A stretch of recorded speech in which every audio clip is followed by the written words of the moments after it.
Plus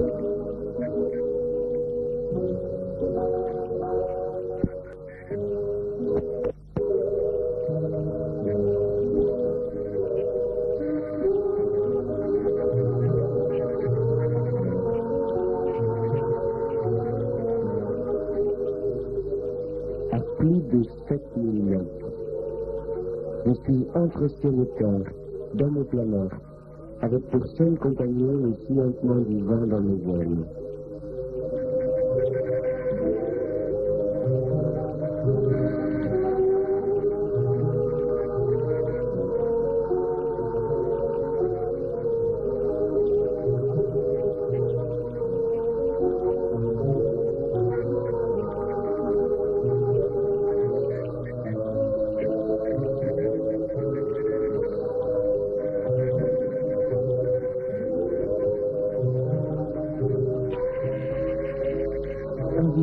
Au bord de la Durance et un plateau dans les Basses-Alpes en Provence. C'est le Centre national de vol à voile. Un centre d'État où tous les pilotes, hommes ou femmes, jeunes ou vieux, français ou étrangers, peuvent venir s'entraîner et y apprendre l'une des plus belles formes du vol sans moteur, le vol de montagne.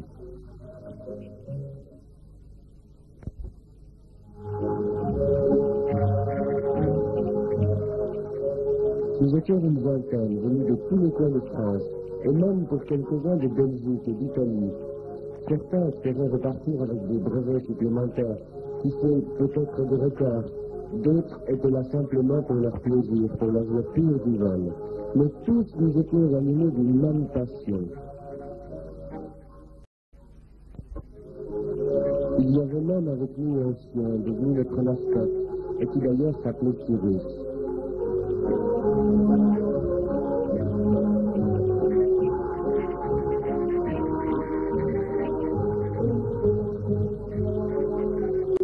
Nous avons dans les dossiers la montagne, il faut apprendre.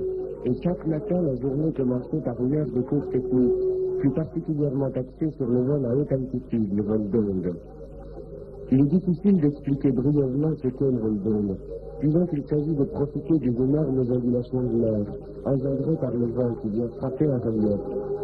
Ces ondulations se propagent parfois trop haut et nous permettent, lorsque bien sûr on sait les utiliser, de monter avec elles.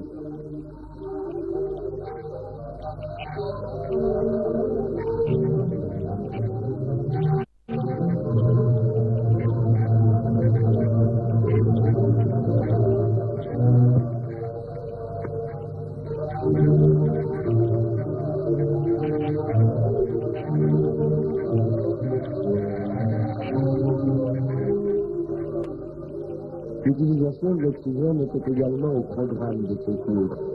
Car si l'homme peut atteindre sans danger important des altitudes allant jusqu'à 4 ou 5 mm, il n'est pas question, sans un apport d'oxygène correctement dosé, de monter à 7 ou 8 000, faute de quoi des troubles physiologiques graves apparaissent, allant rapidement jusqu'à la perte de conscience totale. Le moniteur nous apprenait donc à utiliser correctement le régulateur et le masque d'oxygène, ainsi qu'à détecter rapidement les premiers symptômes d'un fonctionnement éventuellement mauvais. Après les cours, il nous fallait sortir tout le matériel, et ce n'était pas une petite affaire que d'ouvrir le hangar.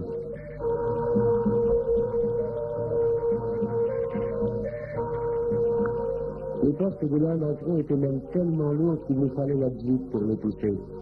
Et bien sûr, nous nous disputions le plaisir de conduire cet engin, pourtant dur aux mains, dur aux fesses. Pauvre jeep. C'était une belle mécanique, car elle a supporté sans faillir les innombrables mauvais traitements que nous lui avons fait subir.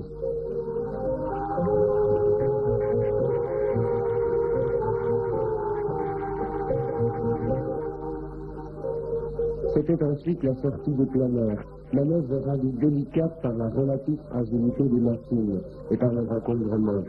Et il ne faut pas oublier que la verdure d'un planeur classique est de 15 mètres, et que particulièrement dans le cas des biplaces, elle atteint même parfois dépasse 20 mètres.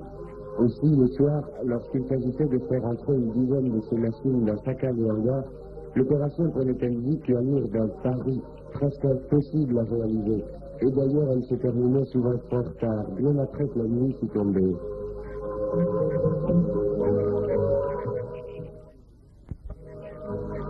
Une fois que les planeurs étaient sortis du hangar, il fallait les amener en piste. Et là encore, la Jeep s'en chargeait, tractant jusqu'à 2 planeurs à la fois. C'est là qu'on fatigue le plus les machines. Souffre beaucoup plus d'une succession de chocs causés par un roulement sur un sol inégal qu'au cours d'un vol normal. Et c'est pourquoi, dans la mesure du possible, quelqu'un monte dans le planeur et amortit les chocs sur les commandes pendant le roulage.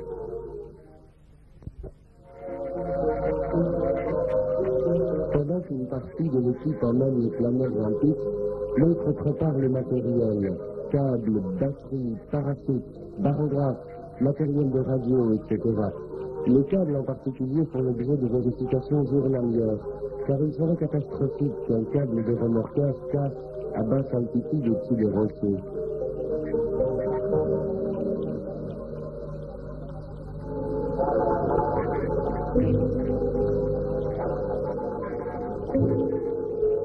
Chaque planeur est équipé pendant son vol de 2 batteries qui alimentent l'horizon artificiel et surtout l'ensemble radio émetteur-récepteur.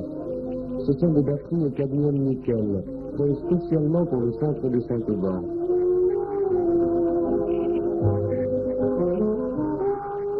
Placées soit dans les plans intérieurs du fuselage, soit derrière le siège, elles nous permettent une autonomie d'environ 4 à 5 heures. La portée des postes radio qu'elles alimentent est d'environ 100 km, de planeur à planeur, car un obstacle, une montagne par exemple, bloque les zones porteuses.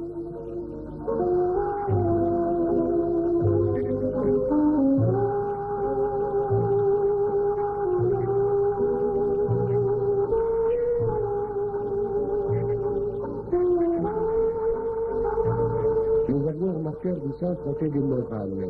Équipés d'un nouveau moteur, ils faisaient un bruit tel pendant le remorquage que les habitants de Saint-Auban, lors de notre dernier stage, décidèrent de signer une pétition à l'encontre de ces machines. En fait, ce n'est pas le moteur lui-même qui est bruyant à ce point, mais ce sont les extrémités des pales et des lisses, qui tournant à une vitesse supérieure à celle du son, produisent évidemment un bruit absolument infernal. Et c'est enfin la première journée de vol qui commence. Les moniteurs donnent leur dernière consigne.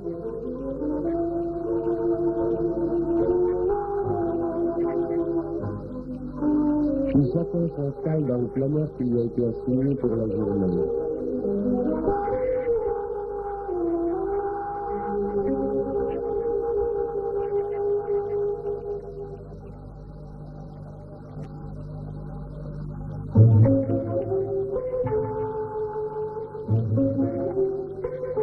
On accroche le câble au nez du planeur, à la queue du avion et les premiers de colle.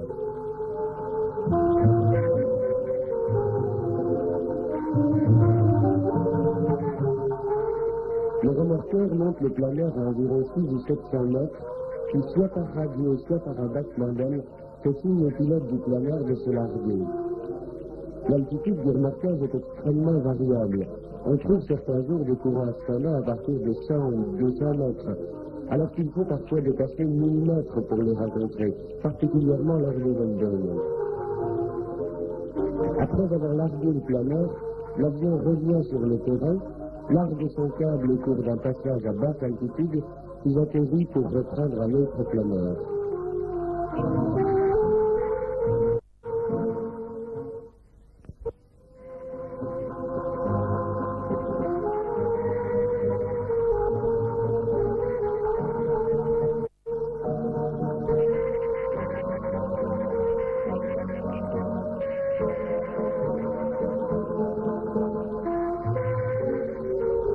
La première journée est consacrée au contrôle des élèves par leur moniteur. Ceux-ci jugent des qualités de notre pilotage et décident s'ils peuvent immédiatement ou pas nous relâcher seuls. Nous faisons donc des vols assez courts, basés uniquement sur la technique, et toute la journée, le décollage et les atterrissages se succédèrent rapidement.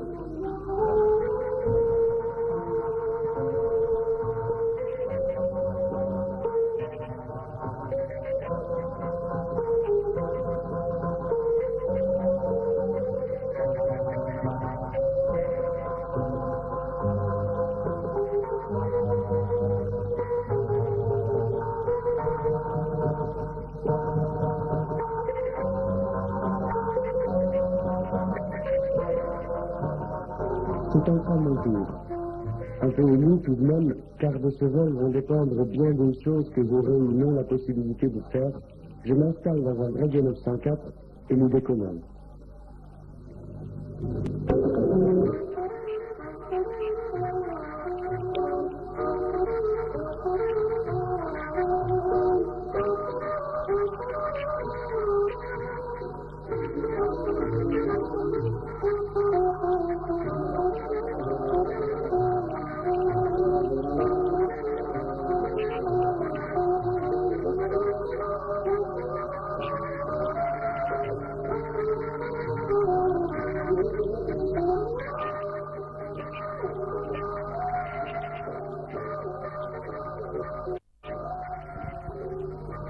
Nous avons maintenant atteint 700 mètres, et dès le battement d'aile de l'avion, je me largue.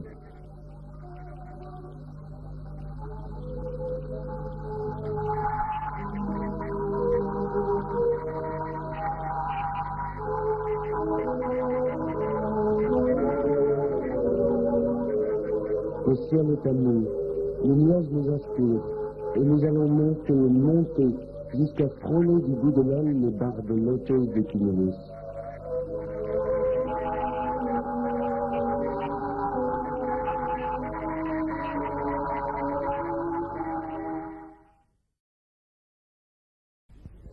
C'est gagné.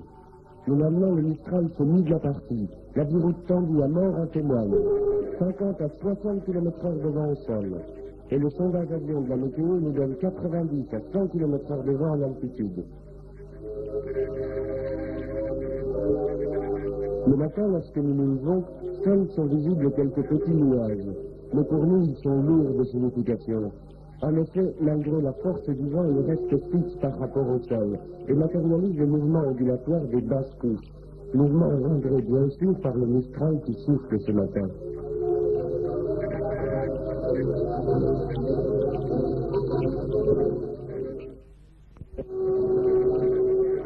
Un de nos avions remorqueurs décolle seul afin de contrôler les prévisions météo et de juger de l'ampleur des turbulences dans les basses couches. Le vol de contrôle a été concluant. Tous les pilotes s'équipent, préparent le matériel, vérifient les commandes, car la turbulence va être sans doute forte et il va falloir se battre en l'air. La poésie du vol à voile aujourd'hui va consister en une rude bagarre contre les remous. Au sol, tout le monde crie victoire, car un premier nuage lenticulaire apparaît juste au-dessus du terrain. Celui-ci matérialise non plus cette fois les basses couches du mouvement ondulatoire, mais au contraire presque le sommet de l'onde. Et nous avançons un peu trop tôt, car ce nuage, de même que les rotors, doit rester fixe par rapport au sol, puisqu'il est déclenché par un relief lui-même évidemment immobile. Quelques minutes plus tard, nous nous apercevions qu'il reculait, qu'il se déformait.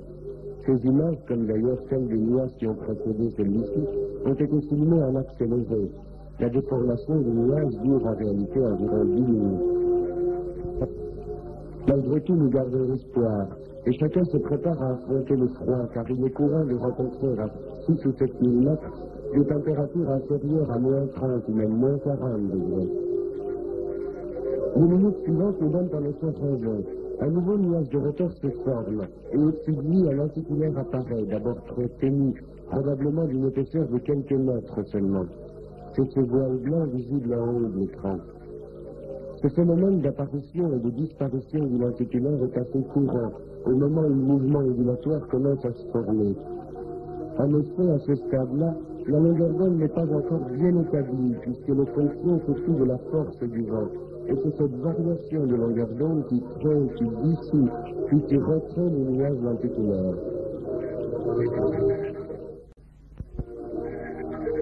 Mais pour monter en altitude, nous aurons besoin d'oxygène, et la guide vient faire le plein des 2 bouteilles que chaque planeur emporte en vol. Celle-ci nous donne au cours d'un vol normal une réserve d'oxygène d'environ 5 heures.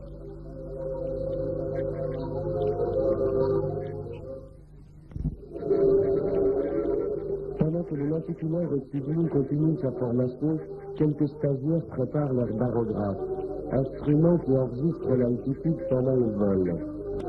Et nous avons besoin de cette preuve de l'altitude atteinte au cours du vol car certains brevets de vol à voile existent entre autres choses un gain d'altitude d'au moins 3 ou 5 000 mètres, suivant les brevets bien sûr.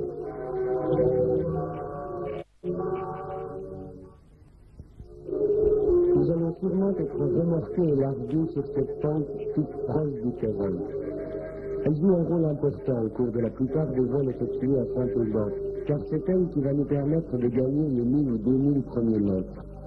Cette pente, c'est une sorte d'escalier qui va nous donner accès aux hautes couches de l'atmosphère, sans que le remorqueur ait besoin de nous monter à 2000 mètres. En effet, le vent venant frapper les rochers est forcé de les escalader pour passer.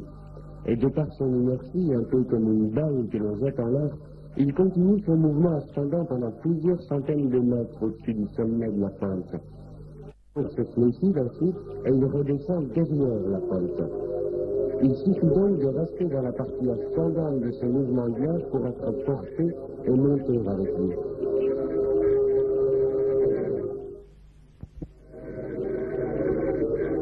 La légende dit que ces rocs seraient d'anciens moines, appelés les pénitents, qui auraient gravement offensé le ciel par leurs péchés et qui par punition auraient été transformés en ces énormes rochers qui surplomment la vallée d'une bonne centaine de mètres.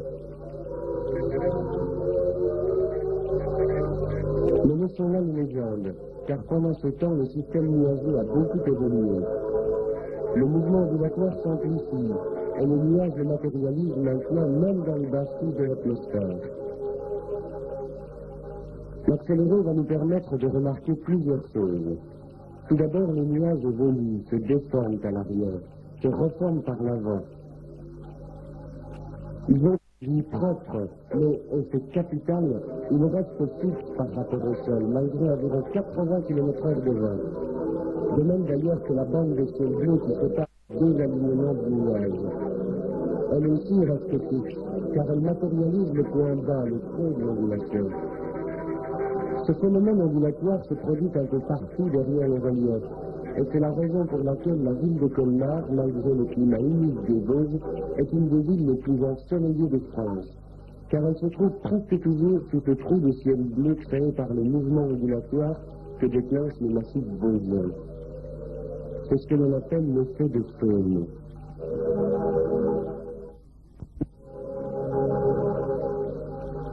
De même qu'à basse altitude, dans les hautes couches de l'atmosphère, le phénomène s'amplifie et le nuage lenticulaire qui marque, lui, le point haut de chaque ondulation, prend sa forme définitive.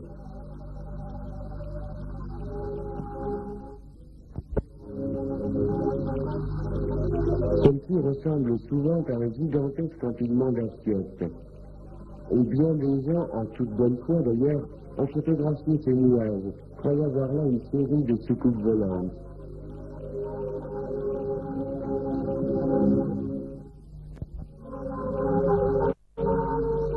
Cette fois, c'est le grand boom. Le contrôle donne ordre de décoller et chacun se hâte de s'installer. Un plein air comporte relativement peu de mécanique proprement dite.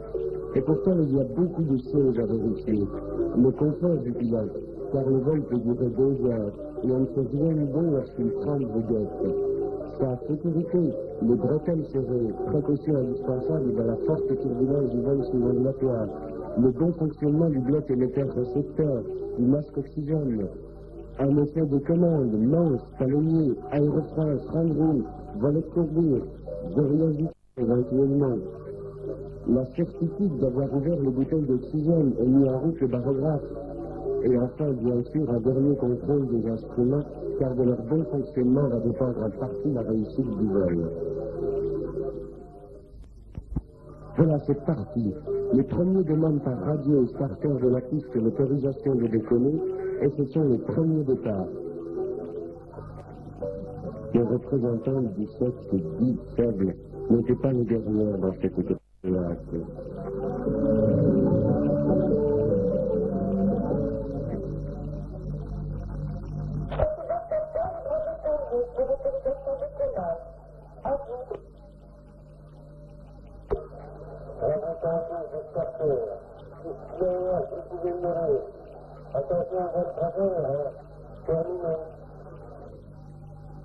Cette fois, c'est à moi.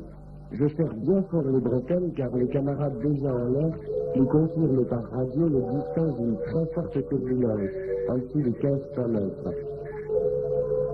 Pendant qu'on accroche le câble, je me coiffe du casque radio. Le remorqueur est prêt, la grande aventure commence.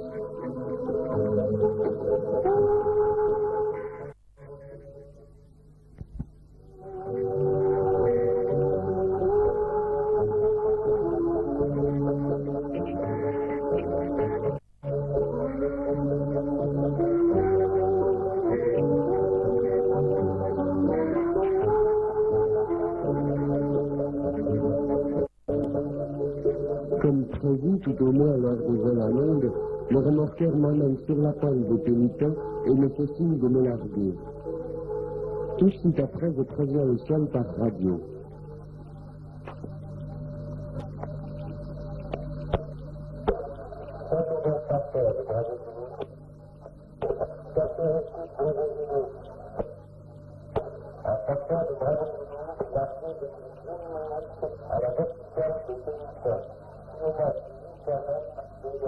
Je transmets au chef de piste, autrement dit au starter, les éléments de vol, altitude, position, heure de largage et éventuellement mes intentions.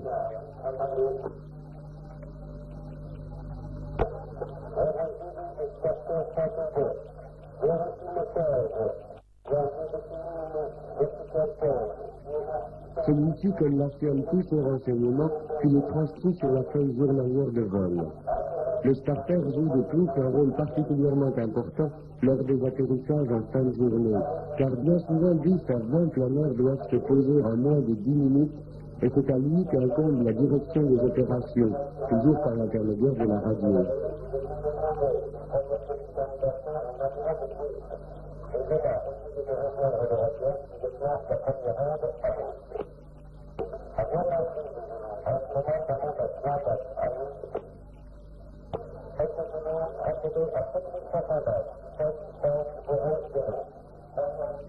Également sur le terrain, le chef de centre au poste de contrôle centralise toutes les fréquences et éventuellement l'intervient.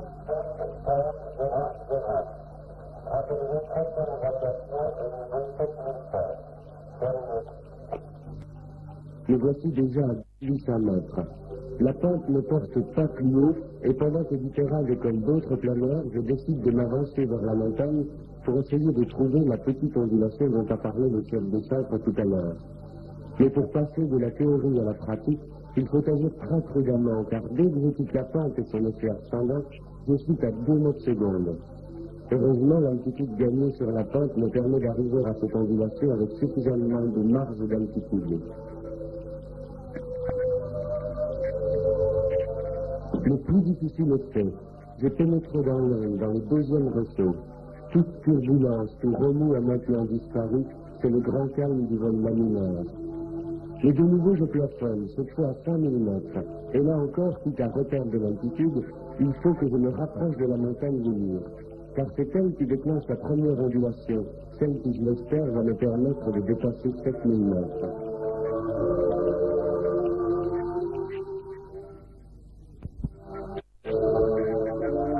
Une fois placé dans la première ondulation, je monte effectivement à 5 mètres secondes. Et aux environs de 4500 mètres, je me trouve juste au-dessus du nuage que vous voyez se former tout à l'heure. C'est un spectacle pour moi inoubliable.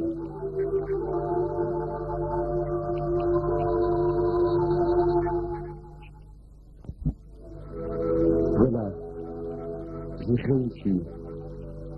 7500 mètres. Sans moteur. L'humidité de la masse d'air a dû diminuer car en dessous de moi il n'y a plus aucun nuage et je vois la totalité de la scène des Alpes.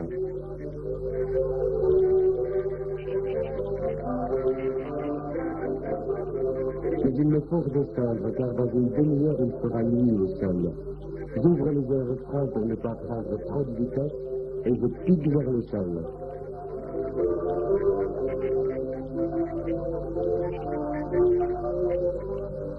Vers 2500 mètres, je réduis ma vitesse de descente, car pressé par la nuit, j'ai cité une vitesse moyenne d'environ 15 mètres secondes, et je suis tout de même un peu sonné par cette recompression trop rapide.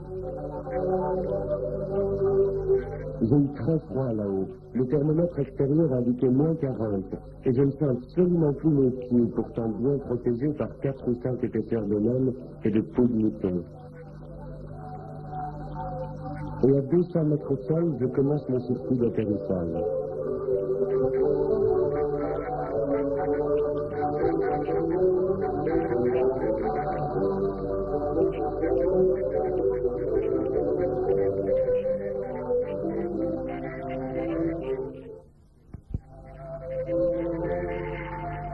Puis je me pose devant le hangar dans lequel nous rentrerons au planeur.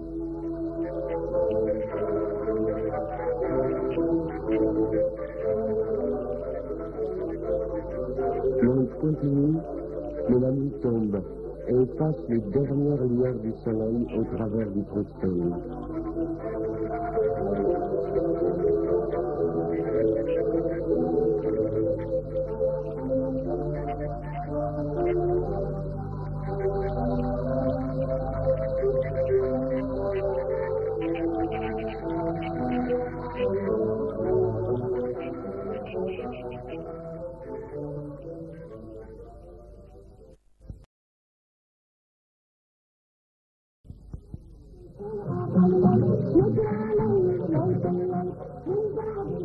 Non, détrompez-vous, nous ne sommes pas en Arabie, nous sommes encore dans les Alpes.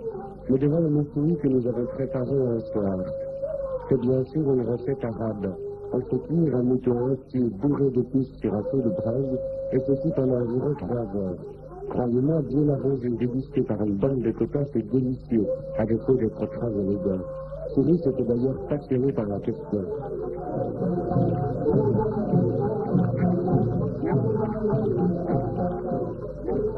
Ce stagiaire surveillant les opérations depuis sa voiture, c'est le docteur Kalov, que nous avions d'ailleurs élu président au début de notre stage. Passionné de la voile, il fut un jour atteint de poliomyélite, paralysie totale des jambes. Il n'en faut plus pour abattre un gars comme lui. Il roule dans une voiture spéciale et il vole. Mais oui, il vole. Un moniteur du centre lui a construit des commandes uniquement manuelles et non content de piloter, il met encore sa science au service du vol à voile. En effet, pendant ces vols, il enregistre les réactions physiologiques du corps humain placé à haute altitude au moyen d'électrocardiogrammes.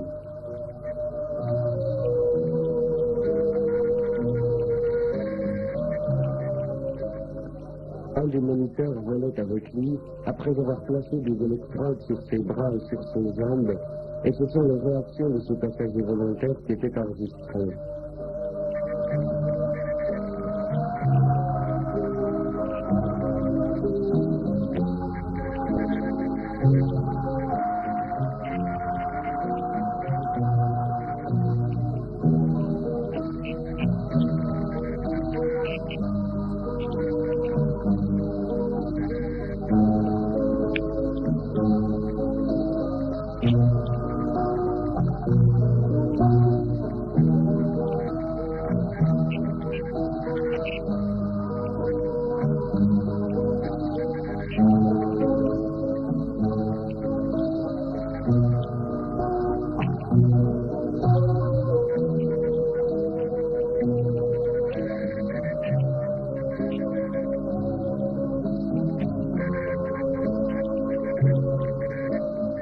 Le soir, un autre stagiaire publie également dépouiller les bandes enregistrées et commentionner tous les renseignements de façon à pouvoir établir un rapport.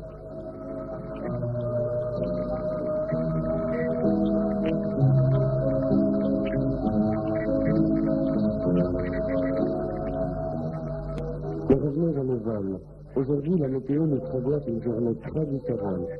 Le Mistral s'est calmé et se place au minutes. Le matin, le ciel est encore pur, mais avec l'échauffement diurne, il doit apparaître. Nous sortons donc tout le matériel. Et, bien sûr, pendant que madame travaille, monsieur, lui, se repose.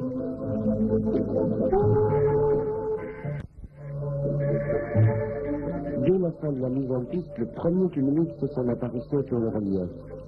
En attendant qu'ils soient bien formés et surtout plus nombreux, quelques stagiaires préparent les batteries, d'autres comparent les mérites de nos différents planeurs, Javelot, Breguet 901 ou Breguet 904, qui est la formule biplace du Breguet 901.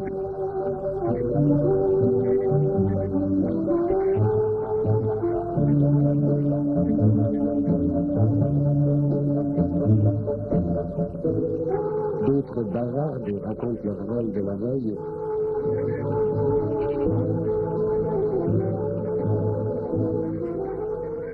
D'autres encore font leur relevé de vol. Et d'autres enfants cherchent des tarentules, autrement dit des araignées sauteuses. C'était notre grande marotte.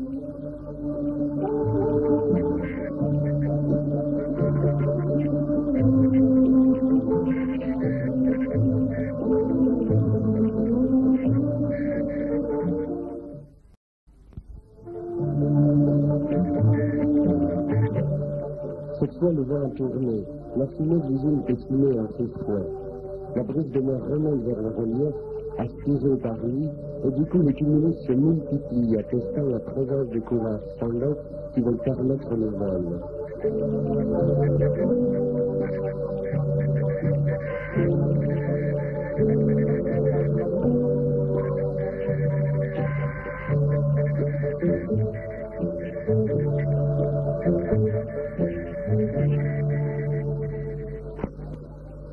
Ces courants sont même tellement importants que, bien loin de nous, un orage commence déjà à se former.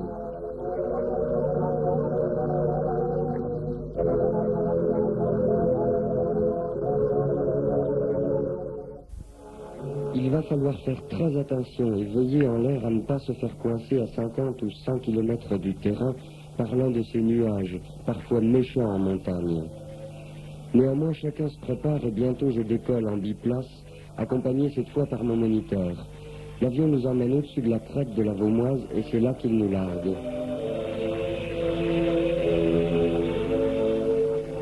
Soutenus par l'effet de pente de la crête, nous longeons celle-ci sans perdre d'altitude et à environ 15 km du terrain, nous plongeons vers le rocher d'Auton. Sa masse imposante nous surplombe nettement car nous avons beaucoup perdu entre la Vaumoise et lui.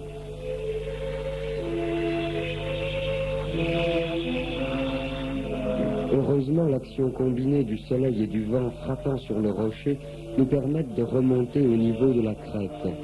Une fois là, il faut patienter, attendre que la chaleur dégagée par le rocher engendre un thermique, sorte de bulle d'air chaud, donc ascendant, dans lequel nous allons spiraler pour monter avec lui.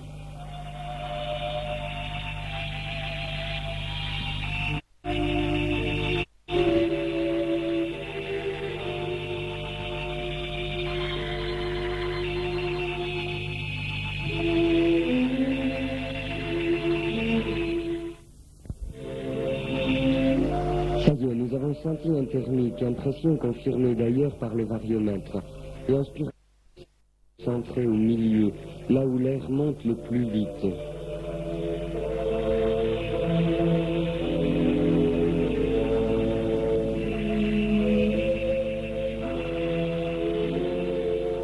Nous avons maintenant largement dépassé la crête, mais le thermique continue de nous monter de plus en plus haut, à une vitesse moyenne d'environ 2 mètres secondes.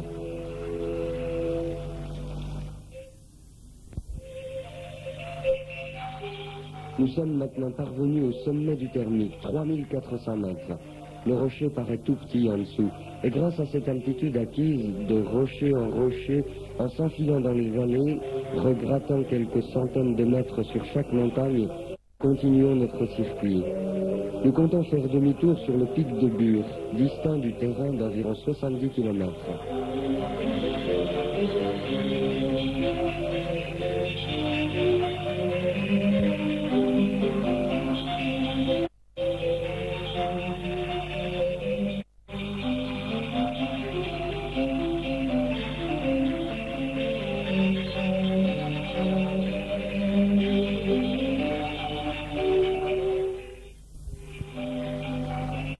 Le pic de Bure est à une quinzaine de kilomètres environ, mais pour y aller, il nous faut remonter sérieusement. avons beaucoup chuté et nous sommes très en dessous des crêtes maintenant. Heureusement, le à notre droite, pour lui, pour me récupérer.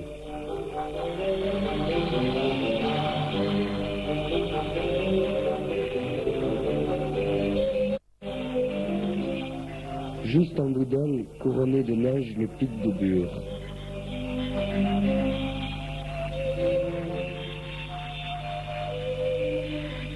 Mais avant de descendre, il devient impératif de regagner de l'altitude. Nous longeons les crêtes du roc de l'Aigle à la recherche soit d'un effet de pente, soit d'un thermique. Or, d'une façon qui nous paraît incompréhensible, rien ne se déclenche et nous descendons de plus en plus.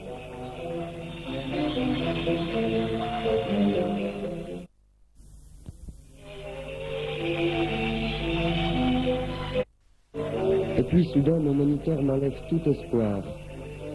Il vient de s'apercevoir que le vent a tourné entre-temps et qu'il n'est plus bien orienté sur les pentes. Cette fois, c'est la fin. Nous ne trouverons probablement plus rien pour nous maintenir en l'air et c'est sans grand espoir que nous longeons une dernière fois la crête.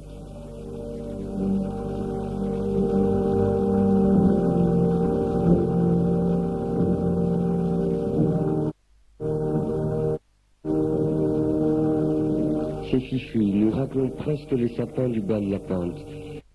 Demi-tour, car en dessous, aucun terrain ne nous permet un atterrissage de fortune.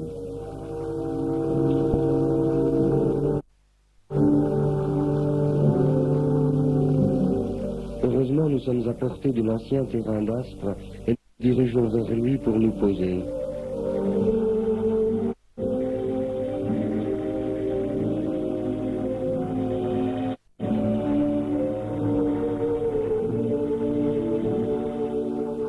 Une petite pente, toute proche du terrain, nous tient en l'air encore quelques minutes.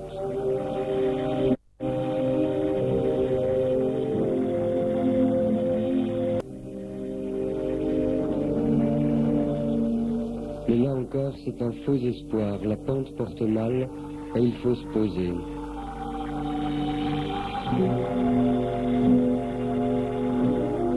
Un circuit d'atterrissage raccourci par le manque d'altitude et nous nous posons évidemment très déçus. Voilà qui est fait. Nous sommes absolument seuls sur ce terrain.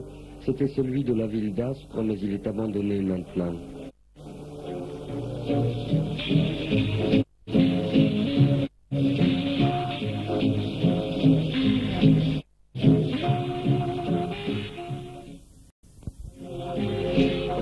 Mon moniteur pensif contemple ce triste tableau.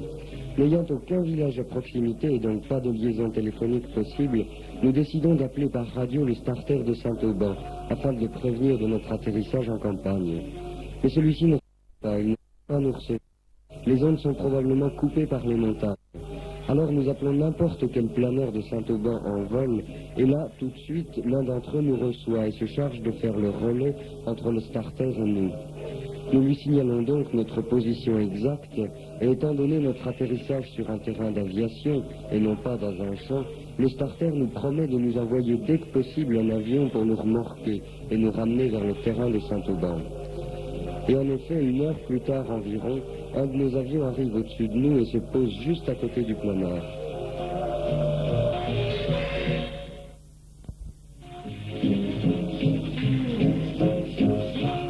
Un petit problème se pose car nous sommes donc seuls et il faut normalement un aide au décollage qui tient horizontale l'aile du planeur tant qu'on n'a pas acquis suffisamment de vitesse pour que les commandes répondent. Tant pis, nous laisserons donc traîner l'aile. De toute façon, le vent est fort et les commandes répondront d'autant plus rapidement. Finalement, tout se passe bien. C'est derrière l'avion que nous revenons vers le terrain, un peu penaud bien sûr. C'est le retour sans gloire des jours d'atterrissage aux vaches.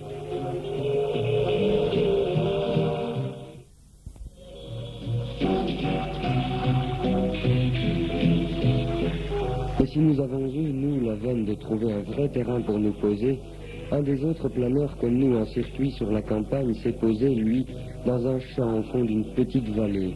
Il a donc fallu le démonter. C'est dans la nuit qu'il est revenu, mais par la route cette fois, sur une remorque conçue pour. Ceci n'a rien ni d'exceptionnel ni de dramatique. Il arrive fréquemment qu'un planeur en circuit ne puisse rejoindre son terrain de départ.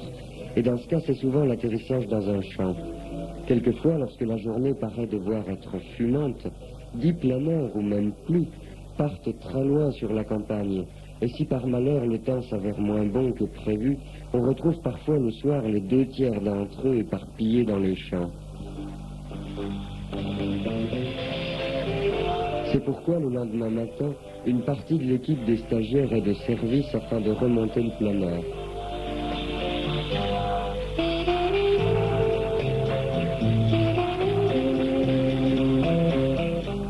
On en profite par la même occasion pour réviser les commandes, les attaches d'ailes, ainsi que les blocs instruments logés dans les nez du planeur. On amène ensuite la remorque en piste, de façon à remonter le planeur sur place, prêt pour un nouveau décollage. Le remontage d'un planeur est une opération relativement commode, tout au moins dans le cas des planeurs modernes. Étant donné l'évolution générale du vol à voile vers le vol de circuit sur la campagne, un planeur est donc appelé à se poser tout de même fréquemment dans un champ, et les constructeurs ont par conséquent prévu la plupart du temps un montage ou démontage simple et rapide. Sur un Breguet 905, par exemple, 3 hommes entraînés mettent 3 ou 4 minutes pour remonter le planeur, et à peine 2 pour le démonter.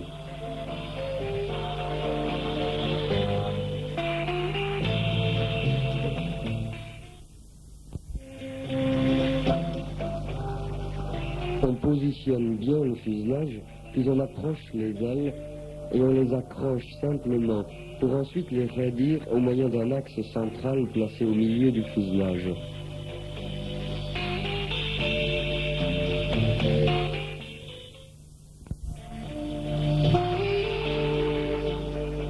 Opération encore plus simple pour l'empennage, puisque celui-ci reste sur le fuselage et qu'il suffit de le déplier pour ensuite le fixer par un petit axe muni bien sûr d'une épingle de sécurité.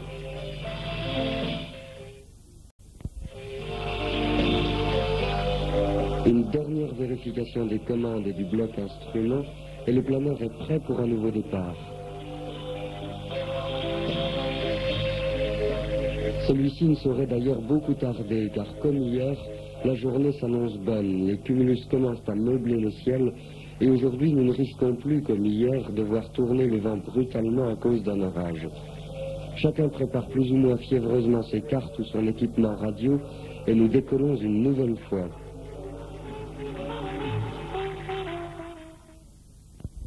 Le remorqueur me largue cette fois sur la montagne de Lure, et très vite je rejoins la base des nuages grâce à un bon thermique.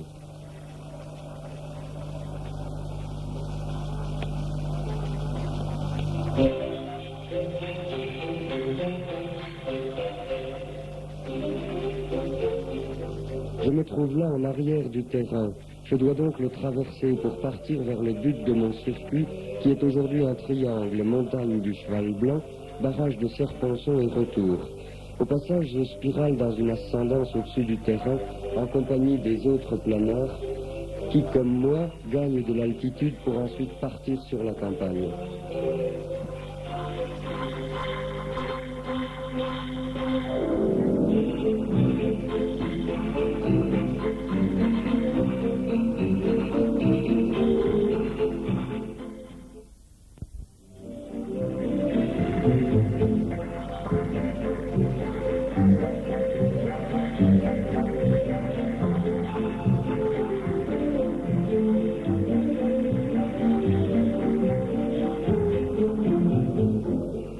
Et de là, comme la veille, je saute vers le rocher d'Auton, mais avec aujourd'hui une marge d'altitude beaucoup plus importante, car la base des nuages est plus haute qu'hier.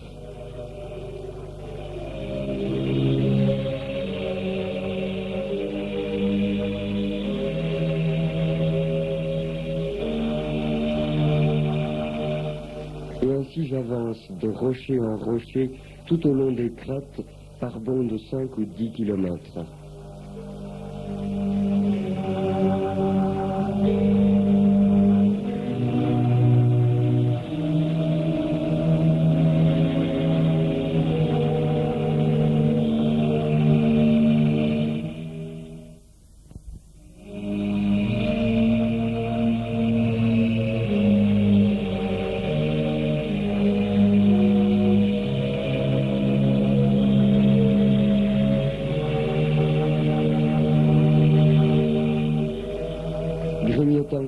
kilomètre par kilomètre, je parviens jusqu'au Cheval Blanc. Et là, j'oblique en direction du barrage de Serponçon, mon deuxième point de virage.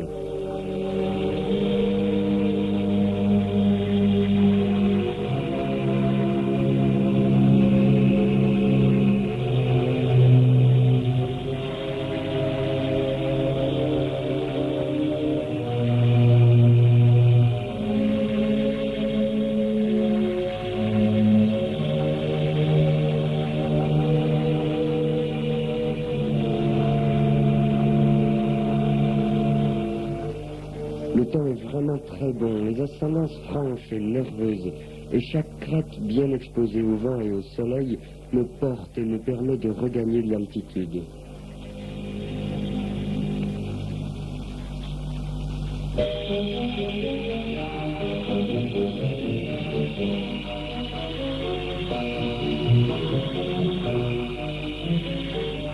Voilà le barrage. J'ai failli crier de joie en l'apercevant au loin. La partie est presque gagnée maintenant, car le vent contre lequel j'ai dû lutter à l'aller va au contraire me pousser et m'aider considérablement au retour.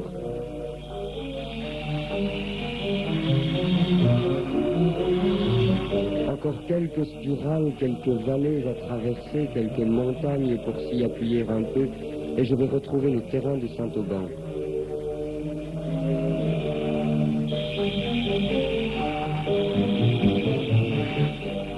Voilà, cette fois c'est sûr, c'est gagné.